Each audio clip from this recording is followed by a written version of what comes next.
it's Louie-Ann. Thank you for stopping by today. Don't forget to click the subscribe button so that way you can see future videos as I put them out.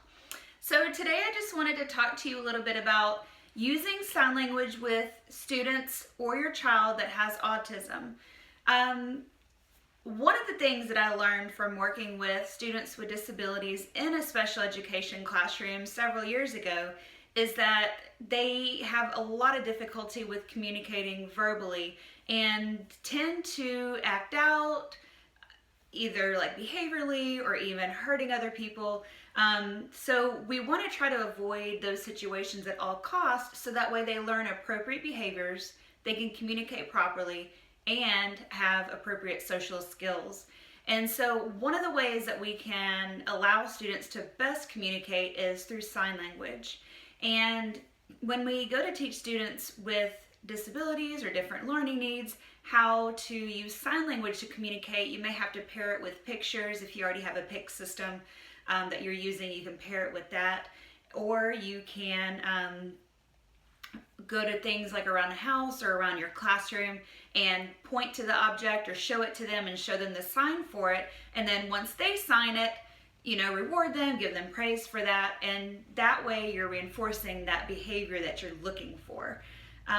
So there's a lot that really goes into it, and I will be doing future videos on how actually to do that and teach sign language to a child or a child with a disability or any child for that matter.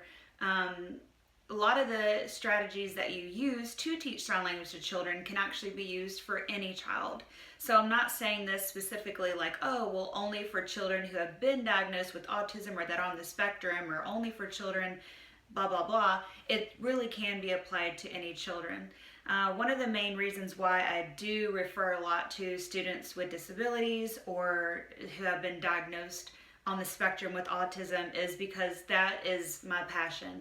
That is something that I really enjoy learning more about, working with the students one-on-one on modifying behaviors or helping them just to make that goal that they're going for, a life skills goal, or something that we think that is so basic is huge to them and it's a huge milestone.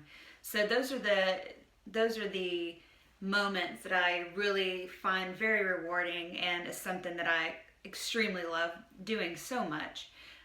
So I wanted to share my thoughts on that with you guys. So I don't know if you have used sign language before to help modify behaviors or communicate better with your child or students.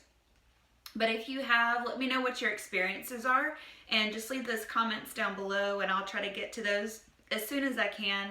And we'll probably do some future videos based on those things so that way I can make sure I address what you guys are looking for. So those were just my little 2 cents on using sign language to communicate with students or children with disabilities. And I hope you guys liked it. And don't forget to subscribe, and I'll see you guys next time. Bye.